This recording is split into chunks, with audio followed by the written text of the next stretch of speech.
नमस्कार दोस्तों, आप सभी का स्वागत है आपके अपने चैनल स्टॉक मार्केट आइडियाज़ में।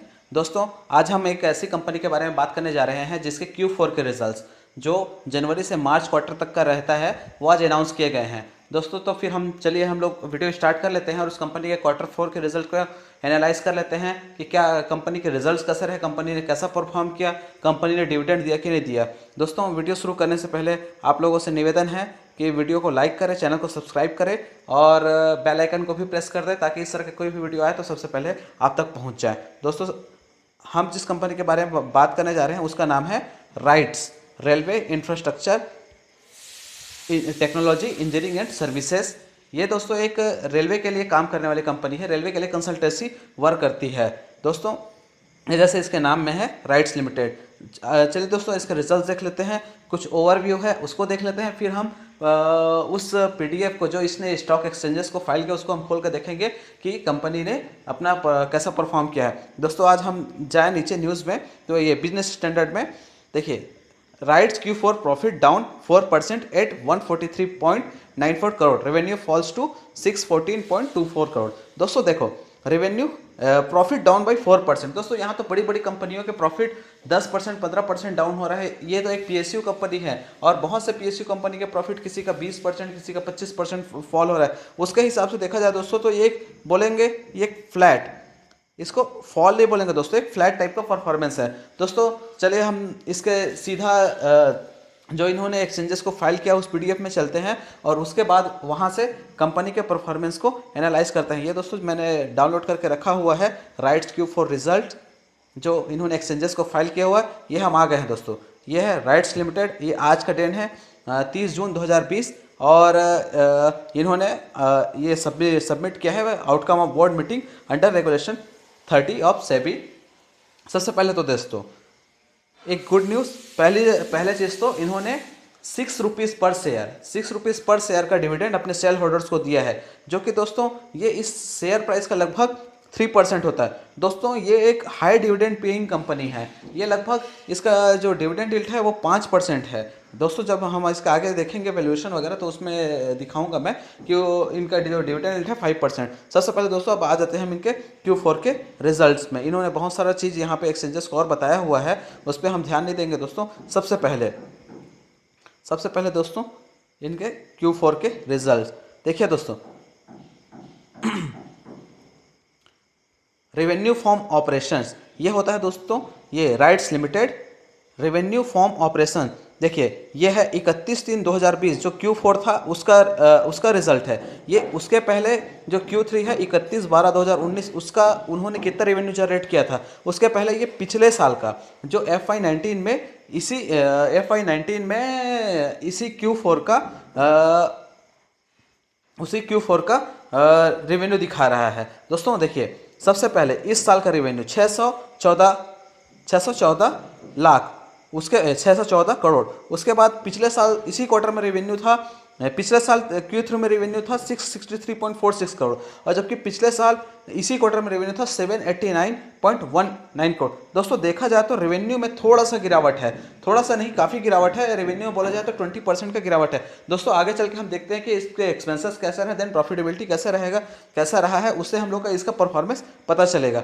दोस्तों उसके बाद ये हो गया इसका रेवेन्यू। उसके बाद देखते हैं दोस्तों रेवेन्यू के बाद एक्सपेंसेस, ये इसका टोटल एक्सपेंडिचर देखें तो पहले देखिए पिछले साल इसी क्वार्टर में 466 करोड़ का एक्सपेंडिचर, इस क्वार्टर में 422 करोड़ का एक्सपेंडिचर और पिछले साल सेम क्वार्टर में ये है दोस्तों Q3 का एक्सपेंडिचर है, ये खर्च है। तो ये 466.31 करोड़ ये पिछले साल इसी क्वार्टर का। दोस्तों अब हम देखते हैं कि जो रेवेन्यू जनरेट हुआ उसके बाद जो खर्चे काट के कितना कंपनी ने नेट प्रॉफिट जनरेट किया, जिसको बोलते हैं दोस्तों NPBT, net profit before tax. दोस्तों देखेंगे नेट प्रॉफिट बिफोर टैक्स, ये प्रॉफिट बिफोर टैक्स। दोस्तों जब हम इसको देखते हैं तो देखिए इस क्वार्टर में कंपनी ने 194.23 करोड़ का प्रॉफिट जनरेट किया है, 194.23। पिछले क्वार्टर में 200.16 करोड़, जबकि पिछले साल इसी क्वार्टर में 228.22। देखिए दोस्तों फॉल तो है, लेकिन दोस्तों इस इस क्वार्टर में लगभग 10 से 12 दिन का ऑपरेशन लॉकडाउन की वजह से बंद रहा था। तो देखा जाए तो दोस्तों कि इसका परफॉर्मेंस लगभग फ्लैट टाइप का ही है। और आगे चल के हम देखते हैं कि नेट प्रॉफिट आफ्टर टैक्स। जब नेट प्रॉफिट आफ्टर टैक्स हम देखते हैं तो इस क्वार्टर में 143.93 करोड़ और पिछले क्वार्टर में था 150 करोड़। देखिए दोस्तों, और पिछले साल सेम क्वार्टर में था 150 करोड़।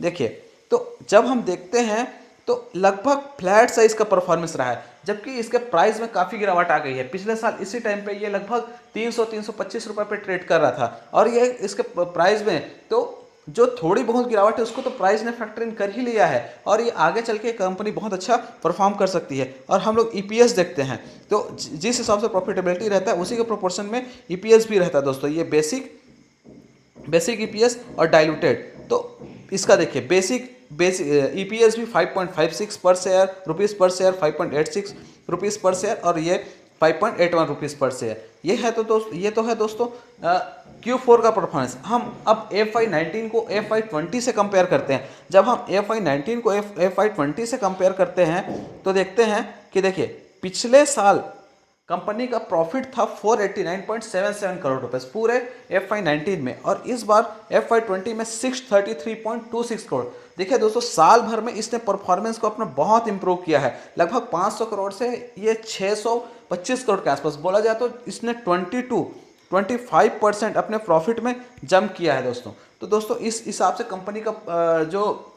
कंपनी का जो इफिशिएंसी है और कंपनी का जो प्रॉफिट जनरेशन कैपेबिलिटी है उसका पता चल रहा है। तो दोस्तों इसके रिजल्ट तो वैसे देखा जाए नेगेटिव तो बिल्कुल नहीं है दोस्तों, थोड़े फ्लैट है। उसके बाद अगर आगे देखेंगे तो सेगमेंट है, अलग अलग सेगमेंट में ये काम करती है, उसके अलग अलग रेवेन्यू सब दिए हुए हैं। उसको आप बीएससी की वेबसाइट से डाउनलोड करके पीडीएफ पढ़ सकते हैं। जैसे कंसल्टेंसी डोमेस्टिक ये विदेशों में भी काम करते हैं, ये एक्सपोर्ट है, ये लीजिंग है, डोमेस्टिक ये टर्न की कंस्ट्रक्शन प्रोजेक्ट है, ये पावर जनरेशन। तो दोस्तों ये डिफरेंट एरियाज में काम करती है राइट्स लिमिटेड। तो इसीलिए मैं ये दोस्तों में दिखाना चाह रहा था कि इसके क्वार्टरली रिजल्ट्स कैसे रहे। अब दोस्तों हम आगे चल के देख लेते हैं कि इसके बैलेंस शीट कैसा है, और इसका शेयर होल्डिंग पैटर्न हम लोग देख लेते हैं। जब हम आगे जाते हैं दोस्तों इसका बैलेंस शीट देखिए। बैलेंस शीट राइट्स हम लोग देख रहे हैं। राइट्स सबसे पहले कंपनी का रिजर्व देखिए दोस्तों, ये है मार्च 15, 16, 17, 18, 19। देखिए कंसिस्टेंटली इसके रिजर्व बढ़े 1576 करोड़, 1783 करोड़, फिर 1800 करोड़, फिर 2000 करोड़, फिर 2200 करोड़। यह है दोस्तों कंपनी अपना रिजर्व, जो अपना कैश एंड जो अपने पास जो रिजर्व होता है, जो जरूरत के टाइम में काम आता है। जब कंपनी के पास पेमेंट नहीं आएगा या प्रोजेक्ट का कोई दिक्कत हो जाएगा तो उस टाइम के लिए इसके पास रिजर्व काफ़ी है। उसके बाद इसका कर्ज देखते हैं दोस्तों, डेब्ट। देखिए ये कंपनी लगातार अपना कर्ज कम करते जा रही है। पहले 110 करोड़ का कर्ज था, फिर 75 किया, फिर 47 किया, फिर 39। देखिए कर्ज अपना लगातार कम करे, रिजर्व अपना बढ़ाते जा रही है। ये कंपनी के लिए गुड साइन है दोस्तों, क्योंकि रिजर्व बढ़ रहा है तो और कर्ज कम कर रहा है, तो जो कंपनी जब डेट फ्री हो जाएगी, वैसे तो एक पीएसयू कंपनी है लेकिन फिर भी ये अपना कर्ज कम कर रही है, उससे पता चलता है कि इसका एफिशिएंसी कितना है। उसके बाद दोस्तों हम आगे चल के और इसका कैश एंड बैंक बैलेंस देख लेते हैं। जब हम कैश एंड बैंक बैलेंस देखते हैं तो देखिए पहले 28 करोड़ का था, फिर 35 करोड़ का, फिर 35 करोड़। कंपनी ने कंसिस्टेंटली अपना कैश एंड बैंक बैलेंस भी मेंटेन रखा हुआ है। इससे कंपनी का क्वालिटी का पता चलता है दोस्तों। ये एक बोला जाए तो एक पीएसयू फील्ड की 5 स्टार कंपनी है। डिविडेंड भी शानदार देती है। उसके अलावा इसका जो परफॉर्मेंस भी अच्छा है, और प्लस इसने अपना जो बैलेंस शीट है वो एक प्राइवेट कंपनी टाइप का मेंटेन रखा हुआ है। तो दोस्तों इस कंपनी में हम निवेश कर सकते हैं। और उसके बाद हम आगे चल के इसका शेयर होल्डिंग पैटर्न देख लेते हैं दोस्तों। शेयर होल्डिंग पैटर्न कैसा है और इसका वैल्यूएशन कैसे हैं इस कंपनी के, देखें दोस्तों। आगे चल के हम देखते हैं, ये कंपनी का दोस्तों मार्केट कैप है 6155 करोड़। उसके बाद कंपनी का इसका पी है, देखिए इसका पी है सिर्फ 10.32। इंडस्ट्री का पी है 13। अभी भी इंडस्ट्री के पी से सस्ता मिल रहा है दोस्तों, तो इस प्राइस पे भी खरीदा जा सकता है। उसके बाद इसका बुक वैल्यू हो 95 रुपीज़।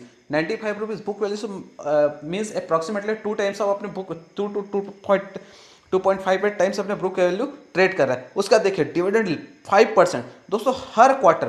हर क्वार्टर में ये अपने शेयर होल्डरों को शानदार डिविडेंड देती है। लगभग इसी साल हर क्वार्टर में उसने 6 रुपये का डिविडेंड दिया है, मीन्स 3 बार तो इसने डिविडेंड ही दे दिया है। 3x6 मीन्स 18 रुपीज़ का तो इसने डिविडेंड ही दे दिया है दोस्तों साल भर में।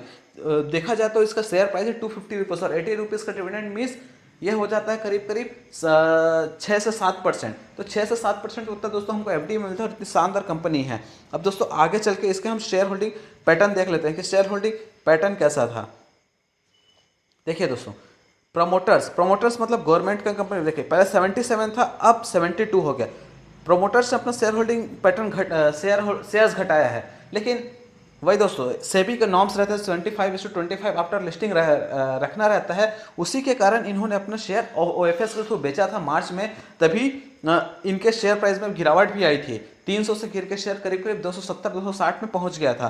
तो इसी वजह से इन्होंने अपना शेयर होल्डिंग पैटर्न शेयर कम किया है। उसका देखिए एफआईआईज ने अपना शेयर होल्डिंग बढ़ा दिया, 2.42 से लेके 2.91 कर दिया है। उसके बाद डीआईएस को देखिए 14 से सीधा 19। उसके बाद डीआईआईज के पास और शेयर देखिए, म्यूचुअल फंड्स ने भी दोस्तों इसमें अपना स्टेक बढ़ाया है। तो देखिए एफआईआईज को इस कंपनी के ऊपर भरोसा है, डीआईआईज को भरोसा है, म्यूचुअल फंड्स को भरोसा है। इस तरह से दोस्तों जब सभी लोगों को इस पर भरोसा है तो यह एक अच्छी कंपनी है और आगे चल के हमको अच्छा परफॉर्म करते हुए लॉन्ग टर्म में अच्छा रिटर्न दे सकती है। दोस्तों हम इसका आज के दिन का परफॉर्मेंस भी देख लेते हैं। देखिए दोस्तों मार्केट को अच्छे रिजल्ट का एक्सपेक्टेशन था, तभी ये 3.22% अप था। मैं इसका आप लोग को लंबी अवधि का चार्ट दिखाता हूँ। देखिए 6 मंथ, देखिए दोस्तों 6 मंथ पहले ये 300 रुपीज़ पे ट्रेड कर रहा था जब इसके Q2 के रिजल्ट आए थे उस टाइम पे, और हम Q3 के रिजल्ट आए थे। Q3 से जब हम कंपेयर करते हैं रिजल्ट को तो लगभग फ्लैट है, उसके बावजूद हमें अभी 250 रुपीज़ पे मिल रहा है। 250 रुपये तो दोस्तों इस रेंज में भी ये एक स्ट्रॉन्ग बाई है दोस्तों, स्ट्रॉन्ग बाई है और एक हम लंबे समय के लिए इसको अपने पोर्टफोलियो में रख सकते हैं। ये भविष्य में हमें बहुत अच्छा प्रॉफिट कमा के दे सकती है। आगे चल के दोस्तों हम इसका डिलीवरी पैटर्न देख लेते हैं।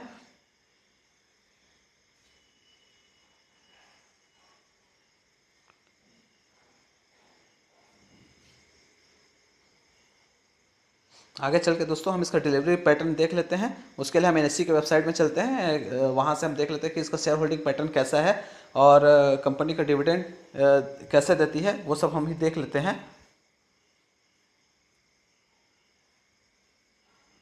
एक मिनट दोस्तों, जस्ट 1 मिनट। ये दोस्तों हम आ गए एनएससी की वेबसाइट पे। देखिए इसका 52 वीक हाई 29 जन 20 और उसका 52 वीक लो ये 24 मार्च का दिन, जिस दिन पूरा शेयर मार्केट क्रैश हो गया था उस दिन इसने 52 वीक लो लगाया था। ये देखिए दोस्तों 331 अभी 250 पे, जबकि इसका प्रॉफिटेबिलिटी इसने मेंटेन रखा हुआ है। दोस्तों ये एक बहुत अच्छा जंप दे सकती है हमें इस प्राइस से भी। और हम इसका सिक्योरिटी और डिलीवरी पोजीशन देख लेते हैं। आज के दिन का देखिए 36% डिलीवरी उठाते हुए हमें को देखने को मिल रहा है। उसके बाद हम इसके कंपनी इंफॉर्मेशन में जाके इसका देखिए दोस्तों, ये जो मैं डिविडेंड की बात कर रहा था, देखिए 4 रुपये का डिविडेंड 17 फरवरी 2020, इंतरिम डिविडेंड 9 जनवरी 2020 और उसके अलावा 6 रुपीज़ का डिविडेंड इन्होंने फिर से दिया है। तो हो गया दोस्तों 6 60 रुपीज़ का 60 रुपीज़ का डिविडेंड टोटल इन्होंने इस साल दे दिया है। उसके अलावा दोस्तों इन्होंने एक बार बोनस भी दिया था, 4 शेयर के पीछे 1 शेयर का बोनस। तो ये कंपनी डिविडेंड भी देती है, बोनस भी देती है, इस तरह से अपने शेयर होल्डर को मालामाल करती है। दोस्तों इस प्राइस पे भी अभी इसमें बाय इनिशिएट किया जा सकता है। लंबी अवधि में दोस्तों ये शानदार रिटर्न्स कमा के अपने शेयर होल्डर को दे सकती है। दोस्तों बस आज के वीडियो में बस इतना ही। अगर आपको वीडियो पसंद आया तो वीडियो को लाइक ज़रूर करें और अपने दोस्तों के साथ शेयर करें और चैनल को सब्सक्राइब करें। थैंक यू दोस्तों।